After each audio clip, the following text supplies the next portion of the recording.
What the Thunder Said, Part 17. So just briefly coming back to dry bones can harm no one. I'd mentioned that it could relate to powder. This idea of can harm no one, I was thinking of this idea of and thus do no harm, which is sort of what a doctor is meant to do, like with the Hippocratic Oath. But I was also thinking of Crowley's do what thou wilt.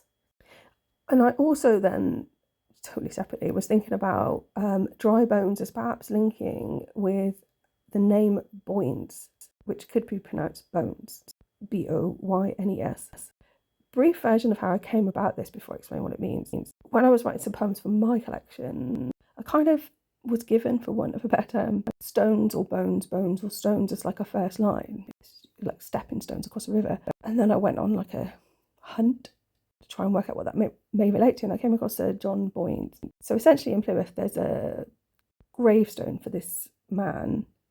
The gravestone is very Masonic. I'm sure I've shared it on a different post before. He died on a little boat while he was out with his family, his wife and a couple of kids, amongst all the frenzy of trying to see Napoleon aboard the Bellerophon in the Plymouth Sound. This man drowned.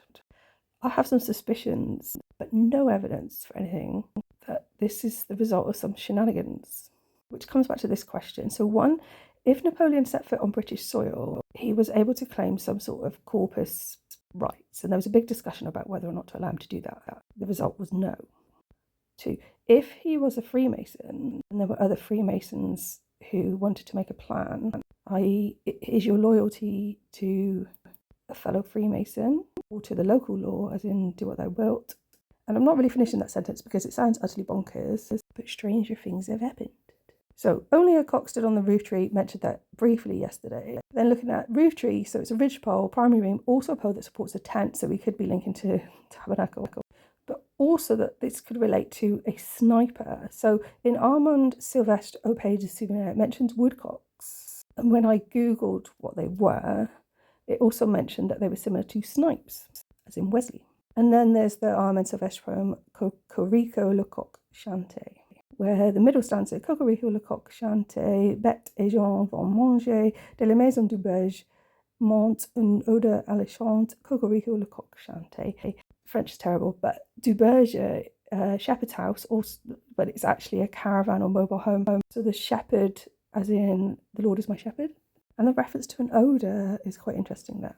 So La Maison du Berger is the title of a poem by Arthur de Vigny, A Letter to Eve, which is a poem written in Alexandrines to entice Eve to leave urban life and the city and live in nature, which is kind of the inverse of the Garden of Eden, right?